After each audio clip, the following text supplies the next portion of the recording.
So we have this traditional way of looking at business where you have charities, poorly run, they lose money, they take care of people. And you have for-profit businesses, well-run, efficient, they don't care about people. And this dichotomy is what we have lived with in this country for a long time.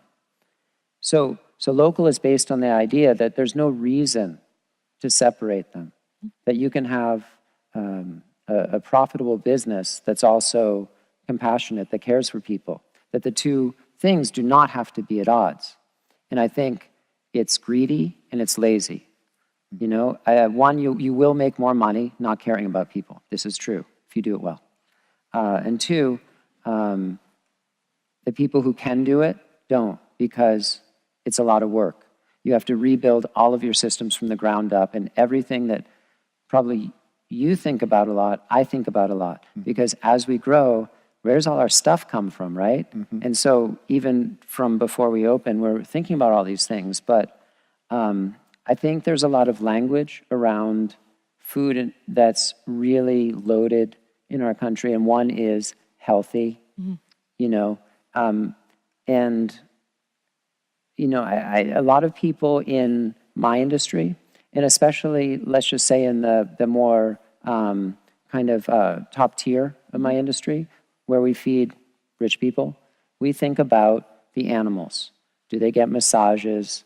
Is there classical music played to them? You know, and I think we spend way not enough time thinking about the humans in our country.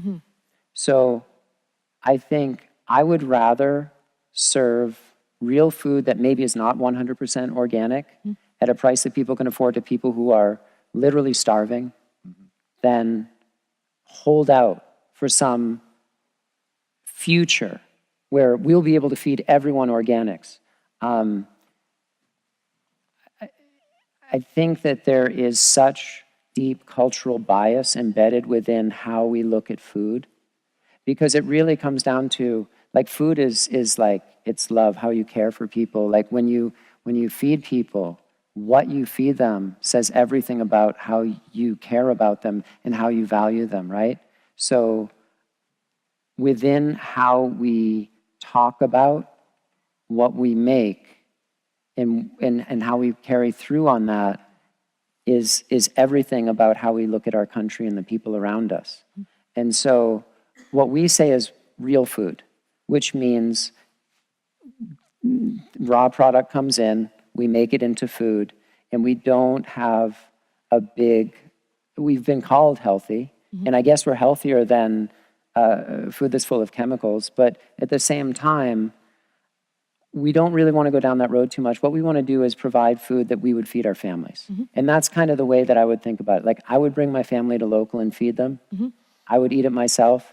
And we use the same ingredients that Roy uses in his more expensive restaurants, same ingredients that he uses at Kogi. We use, I like to say that it took me 30 years of high-end cooking to figure out how to open a fast food restaurant. It's very, very complicated. So all of that learning and all of that cooking goes into the preparation of everything. And then we want to make it delicious and get close to cultural standards. So that was really our goal, is all those things. But basically, it's like, how do we feed people who have no access to healthy food? And I don't know, within this room, I don't want to assume everyone kind of knows the situation in Watts, where there's, before we opened, there was 2 sit-down restaurants for 50,000 people. You have housing projects, which 12,000 people, which are like little cities with no services. It's a place that has been, to say it's been underserved is a gross misstatement. And so literally people were coming up to us when we were building the restaurant saying they haven't seen construction in 25 years. It's like almost unimaginable. So when you ask like what our goal was, it's like, it's 2 things. One is that we want to feed people, and 2, we want to hire people so that kind of the door to opportunity, which has been closed for a long time, is now open.